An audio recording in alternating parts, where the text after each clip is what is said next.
Verstappen crushes Mercedes. That is the opening line. Welcome back to the Unbiased F1 podcast. We've just watched the 70th anniversary Grand Prix, second race at Silverstone in 2 weeks. Give us your thoughts, Johnny, on a race where Mercedes looked like they kind of chucked it away and also screwed Valtteri Bottas, in my opinion. Yeah, before we really get into that, are you sure that's the opening line you want to go with? That is the opening line. We've done about 3 or 4 openings, but yeah, that's okay, it. That's the one you want to stick with. Okay, if you're sure. No, yeah, that was a race that some people, casual fans, would have liked because it just wasn't much action. But for me, I love a strategy race. That had a lot of strategy in that, and Red Bull just fantastic strategy for Max there. And Albon really going up from 12th, finishing 5th. It was a good race, actually. We had this conversation on Instagram DMs, but I said that anyone that thinks that tyre strategy races are boring obviously isn't a real fan of motorsport, because it happens not just in F1 but everywhere. And word, if you've got Sky on right now, you can see them. They're all wearing the old style hats, and they're dressed in the 70th, like it was in the 50s. I haven't seen that yet. That's just a bit weird. Yeah, they weren't at the start. I was like, what is happening? Why are they on this one? I was like, oh wait. I saw that Mercedes had like a horseshoe on their car as a tribute to Sterling Moss, who passed away this year. That's quite a nice touch. Yeah, that was a nice touch for them, as well as the new the stripe that they had on the halo for. I think that was the blue one and Hamilton, because of so they don't get mixed up like last week. I think that was to help David Croft more than anybody else, because he'd be like, "Oh, it's Hamilton. Oh, wait, he's in the pit lane." Oh. He actually said that. He said that he went to them and were like, "Can you do something? Put something somewhere that I can distinguish that doesn't happen again." It's difficult because Hamilton's got a purple helmet, hasn't he? And Bottas has got like a blue and black, so it's not too dissimilar. Yeah, that's why when you get to that camera just above their heads, you don't really see the helmet straight away. So for Crofty having to commentate in real time and do it, you won't see it straight away. You can't tell who it is. They're showing the moves that Verstappen made on Mercedes at the moment. And we have to say that Red Bull kind of won the race on Saturday by starting or finishing Q2 on the medium tyres. Oh, yeah. Yeah, definitely. I mean, hard tyres. I still get confused. I'm still in the mind that red is soft, yellow is medium, and it's just confusing. Also, two changes. Obviously, it's a completely different race from last week. It's not Silverstone. This was the 70th anniversary, but also tyre compounds are different, with different colours. They were softer this time, weren't they? A little bit softer than these ones. So the hards were actually the mediums from last week. Hards and the medium. Is that right? From last week, the mediums are this weekend's hards. I have no idea. I don't really pay too much attention to it. If you know, I'm sure there's the guy who commented that we were wrong is probably going to be typing ferociously now, saying that we're wrong again. Feel free to do so. Boost our engagement. He's so salty. He's so salty. We had this conversation privately. We were right. He was wrong. People started to pick on him in the comments, and it spiraled out of control. But God. In terms of Mercedes strategy, they obviously didn't start on the hards. They started on the mediums. That kind of cost them the race, because from the start it looked like they were pulling a gap. They pulled a gap in the first 8 or so laps, and then Verstappen just came back and sort of pulled the gap back with his tyres not degrading with the blistering. Yeah, he just seemed to have he kept it consistent with his tyres, obviously being they were able to go longer anyway. But he was just keeping at that pace, and eventually he knew their tyres would go, but I don't think he probably expected it to happen so quickly. And he just kind of carried on doing what he did. And early on, when they were like, look, just save the tyres for later, like we're going to get the chance later, like stop pushing, and he just was like, no, I want to go for it now. That probably, I mean, on one line, you could say that could have cost him a little bit. That could have made it a bit shaky later on. But for me, I think that's what pushed him to get the 9-second gap he had to Hamilton at the end. Because if he hadn't have pushed then, he might not have had that time at the end. It was difficult because I was sitting at the TV, like many people probably saying, go for it. And I realised, I was like, well, actually, there's like 40 laps left, so maybe he should sit back. But then that was the only chance that in my mind, that was the only chance that they had to get past Mercedes wheel to wheel on pure pace. But then that didn't exactly play out that way later on in the race with the blistering for Lewis. And Hamilton rear left. Oh my God, it looked like he lost an inch of tyre tread on his rear left on one side. It was awful. I don't know how he was still driving that, but it looked so bad.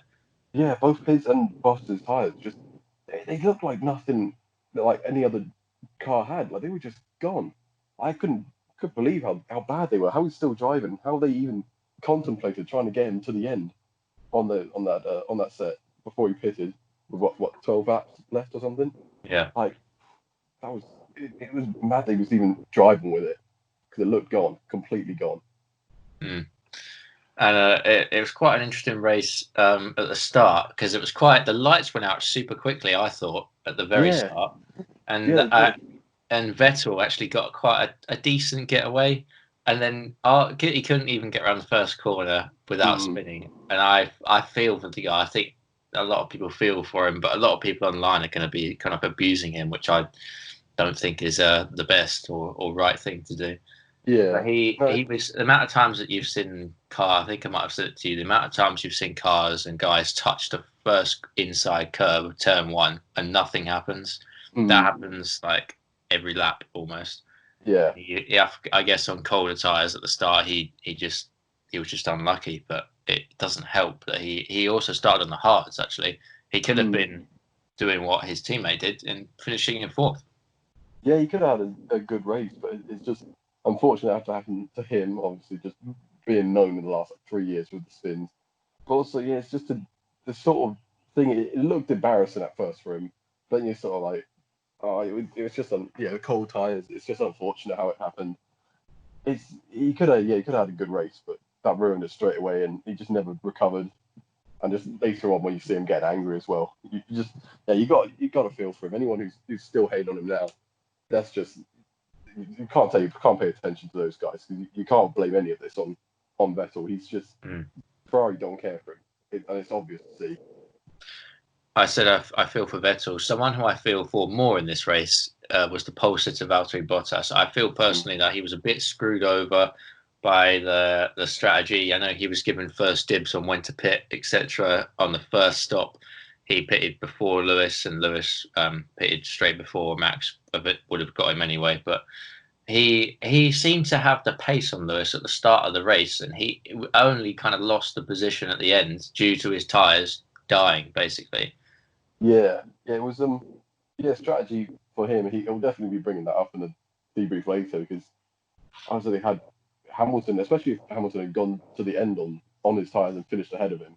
But even then, still, just he would be questioning why they brought him in a lot earlier and then kept Hamilton out, basically looking like they wanted Hamilton to go because that's what it sort of looked like. You put Hamilton, then obviously he's going to be able to go quick to the end of the race on those tyres.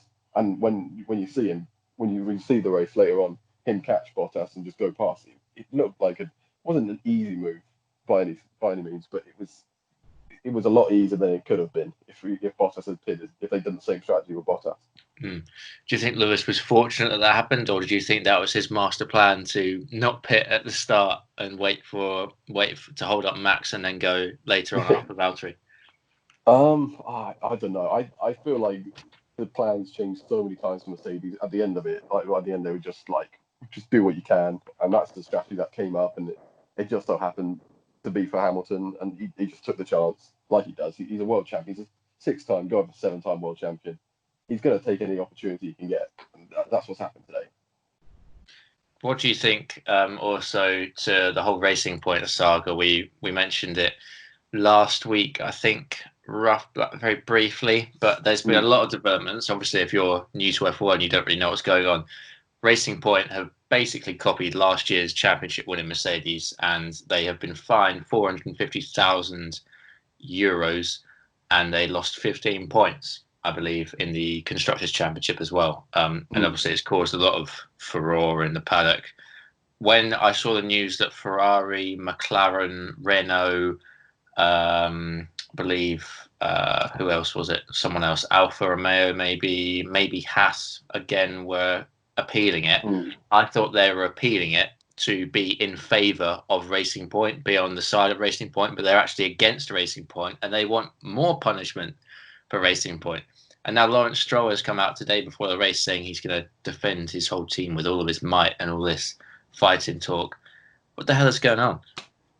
Yeah, I mean, we don't know the rules. I myself, I don't know the rules exactly, but it doesn't seem like they should be able to just go and take last year's car, which was a championship winning car, and just basically like taking that whole thing and putting whatever bits, just painting it. Basically, that's what it looks like. But at the same time, it's like, why isn't that the rules? Like, it's last year's car. That team's not using it then. It's not like they've worked on the car. Like, the team that's won with that car last year, Mercedes, have worked on that car. It's not going to be the same. It's not like Racing Point are then going to have the same car as they've got this year. It's last year's car. It's going to be it's slower. It doesn't. They won't make a worse car Mercedes than they did last year. It's a better car.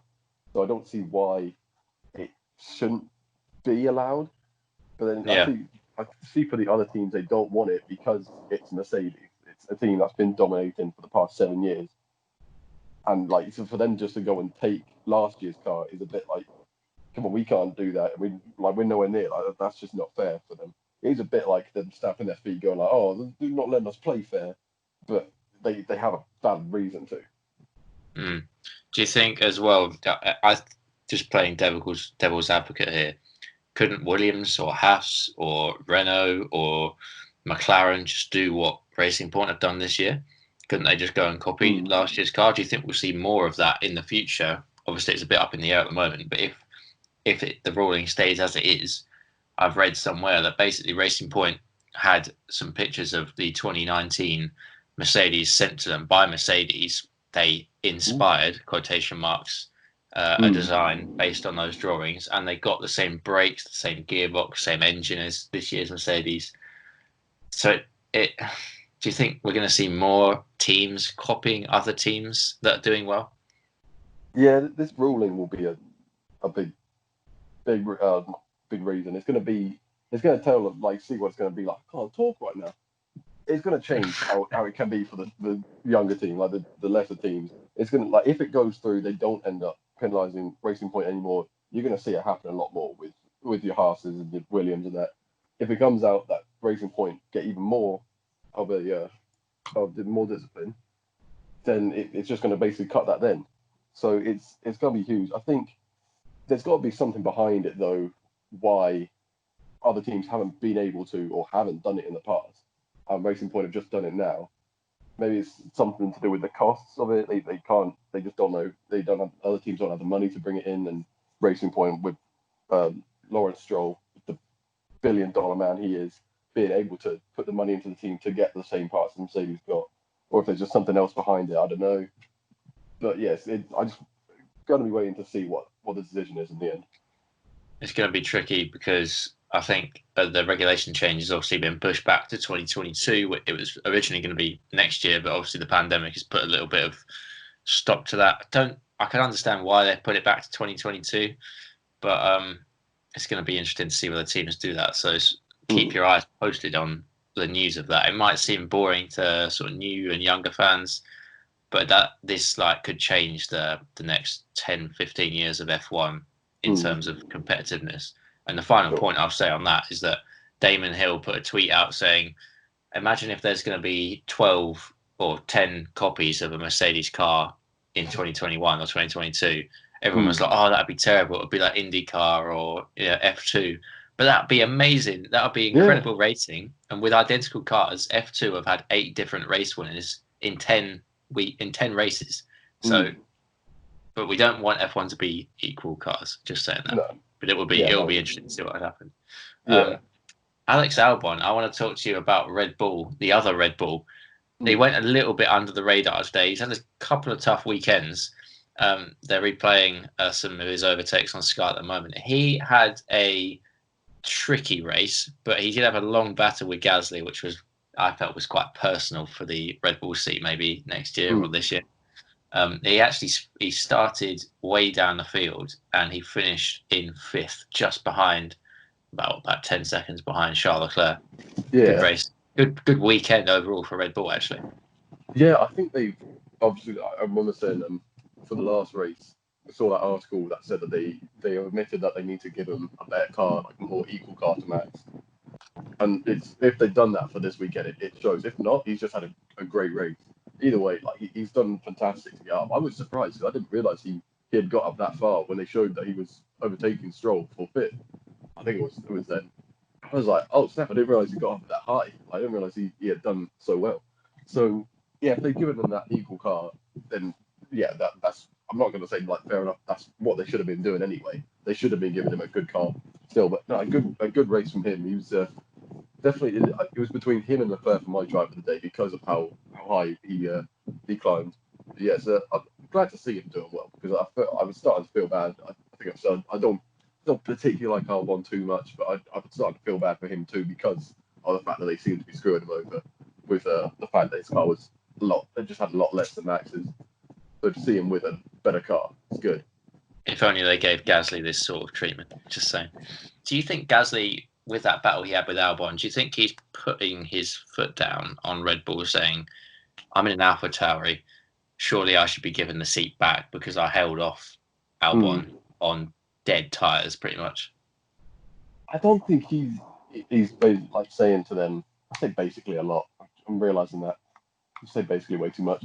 No, I don't think he's saying to them like I want my seat back. I think he's just proving a point the whole time, being like, you swapped me, but like this isn't fair. Like it wasn't fair on me. You weren't giving me the right car, and it wasn't completely down to him that that he wasn't getting the results that they wanted.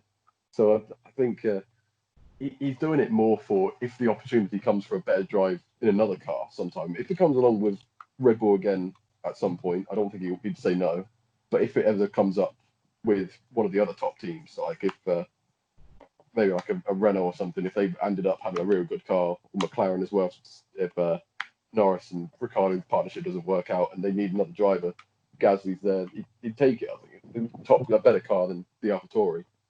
He'd take it, and I think that's what he's doing the whole time, showing that he can take this mid-team car of AlphaTauri to good points. And also, they've still got Kvyat in the car in the other AlphaTauri. That kind of, I kind of feel like he gets forgotten about in this Gasly Albon discussion. He's there. He's got more podiums for Red Bull than both of them have put together. Yeah. So, well, actually, but the podiums that Albon and Gasly have for Red Bull put together is 0, I believe. Are they both? Yeah, because Gasly got the podium in a Toro Rosso last year. Yeah, both of them in a Red Bull haven't finished on that top on really good stats, have they? Jeez, yeah, at least got. I mean, I still remember that one where he chatted with Vettel and Vettel was not happy with him. Vettel almost spun into the torpedo and torpedoed the torpedo at the start of the race, apparently. Oh, that was funny. Yeah, that was funny. Just seeing him like just head on with the torpedo right there. It's like what could have been. You came in like a torpedo. No, it was Kvyat for Red Bull. It wasn't the most successful partnership, but he's still got a podium, so it wasn't terrible. I want to touch on 2 things as well. Firstly, Kevin Magnussen and Latifi. Did you see the dangerous re-entry from Magnussen? Did I see a Haas doing something dangerous again? Oh, I hate both of them. Goes on the most, but Magnussen, oh God. How did he get a podium in his first race as well with McLaren? How? How did he even get a drive with McLaren back in 2010 or something? Great drivers. Oh, God, I hate him so much. I hate them. I don't like Haas. The only thing about Haas that's good is Gunter. That's it. The only redeeming factor for that team. For the memes. For the memes. The Gunter memes. He basically went wide at Stowe, came back on the track, and it looked worse than it actually was, I think, because Latifi was going in a straight line. Magnussen went a bit wide. Obviously, he's going to have to come back onto the track at some point. I think it looked worse than it actually was, but it was still dangerous, and he got a 5-second penalty for it. Second thing I want to say is, what happened to Renault today?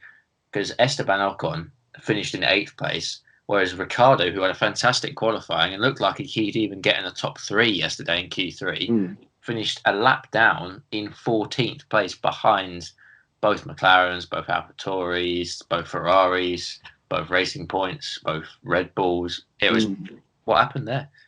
Well, I think it was a move against Sainz. I think he was going for that. Something happened. I think they went round a corner, basically wheel to wheel, but then he got back on the throttle too quickly and he spun out. I can't remember if they touched or not, but he ended up spinning and that's what cost him his race basically and his position, everything. Because he lost quite a few places, went all the way down to 14th or something, and then just never recovered. I don't remember if he pitted after that or not, if he needed new tyres, but yeah, that ruined it for him, and that was quite late on. I don't think he didn't touch Sainz, did he? I don't think so. It was just he was too eager to get going again out the exit of the corner, and and when that happens, you're just going to lose the car, and that's what happened there. I also thought George Russell had a good qualifying yesterday. I do feel like this is going to be an unpopular opinion, but there is a lot of hype about young British drivers that other drivers don't get. I'm not saying they're bad drivers, but there's a lot of hype built up around like the British drivers, Norris, Russell, over like people like Ocon or Albon. I know people are going to say Albon's a British, but he races under the Thai flag before you start typing comments. But you know what I mean? Like there's kind of like a consensus that these British drivers are going to go on to be better than Lewis or equal Lewis's records and stuff. And Russell had a good qualifying. Don't get me wrong, it was a great lap, but they apparently were saving themselves for Sunday, and they finished 19th, 18th, and 19th. Russell and Latifi consecutively. So what's going on at Williams? Are they now slower than Alfa Romeo? Because it looked like a few weekends ago that Alfa are actually the slowest. Yeah, I think it's more just Silverstone's has not been their race. It's not been a track for them because they didn't have a great race either last weekend. I think they both finished like last 2 or like in the last 5. I think it's just something about the track that wasn't doing it for them these past 2 weekends, because before the other 3 races they were looking like they had a lot of improvement to easily, well, Russell at least was easily beating the Alfa Romeos and the Haas's, like getting there with them and looking like he could possibly get some points. And then to have these last 2 weekends not been as good. I mean, he's gone into Q2 3 weekends in a row now. He's showing that he's a good driver and that he's able to do something with the car. It's just when it comes to the race, which is no longer in qualifying the sprint, the race of the marathon, it's just the car's not there for him. It's still Williams still showing that it's just not. They've got work to do. Improved. They've got work to do over long runs. I think the 1 lap pace isn't actually too bad. I don't think it's quite like compared to where they were like 2018, 2019. This is massive steps for Williams. Oh yeah, and like comparing to what happened at the start of the year where they were up for sale and they lost to sponsors, etc. This is quite a leap for Williams. I know they finished last today or last of the runners, but they're still improving. Yeah, they're always going to be improving. I think I said it last weekend as well. They're just going to be just constant improvement for that team. Again, with the whole Racing Point decision, if it comes out in Racing Point's favour, that's going to change everything for Williams too, because they can go and take Mercedes' car at some point, and that can then bring them all the way up. But it's they got the right driver in George Russell. Latifi, I'm not convinced he's ever going to be the right driver for them. I think they're going to have him one more year next year, and then that's it for him. But George, if they do end up improving to the point where they can get a car back to regular points and pushing for the podiums like Racing Point are now, then George is going to be the right driver. He's the right guy for the job for that. He's a great driver. He shows it. And they've got the stability of their driver lineup staying the same, as you said, for next year as well. Be interesting to see whether Latifi can really put the pressure on, because Latifi did really well in F2 last year. I think deserved the boost up to F1 because Nick de Vries, the champion, went to Mercedes Formula E. But it'd be interesting to see whether he can actually take it to him. And there's also one team that we haven't properly mentioned yet, of McLaren. kind of fizzled out for them. It wasn't after qualifying. It wasn't what they were wanting, because I know Lando was a little bit frustrated with the pace, but yeah, it seems like they've kind of leveled out after overperforming the past few weekends. Yeah, I think obviously there's so much hype from them because Lando getting that podium in the first race and then doing really well again in the second race. I think it's a good car definitely, and it shows like they're getting good positions for starting as well. So what they get like a fifth or sixth they started Carlos. I think I can't remember where they started today, but it's a good No, car. I'm pretty sure Sainz didn't make it into Q3.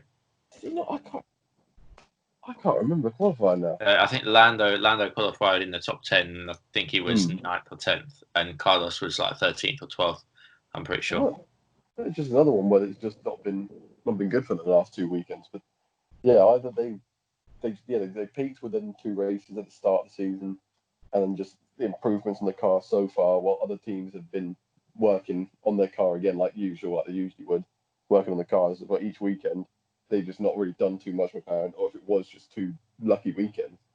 I don't know, they've got the 2 good drivers there. Carlos is still going to be driving.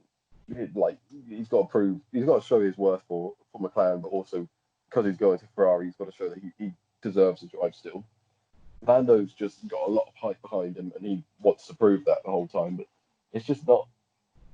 They just didn't have really a big race there. I can't say I know where they finished at all. I don't even know where they started.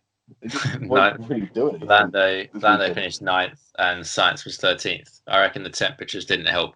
Well, temperatures didn't help anybody today, but probably took their toll on probably Mercedes, I'd say, the most. Oh, for sure, yeah. That car just seemed to be, they couldn't handle heat at all. Like Red Bull seemed to be the most, they seemed to be the most calm with it. They had the 2 drivers, obviously Max picking on the win and Albon getting some like 8 places in the race. They seemed to just knew how to handle the heat, whilst Mercedes they were just like, oh, we brute speed all the time, we just power, and then when it comes to like situations like this, they just didn't know what to do. It was quite. I think Red Bull liked the hot weather actually, because it was a really quick race. So it was only 1 hour and 19 minutes, which compared to a regular F1 race is pretty fast, I think. Yeah.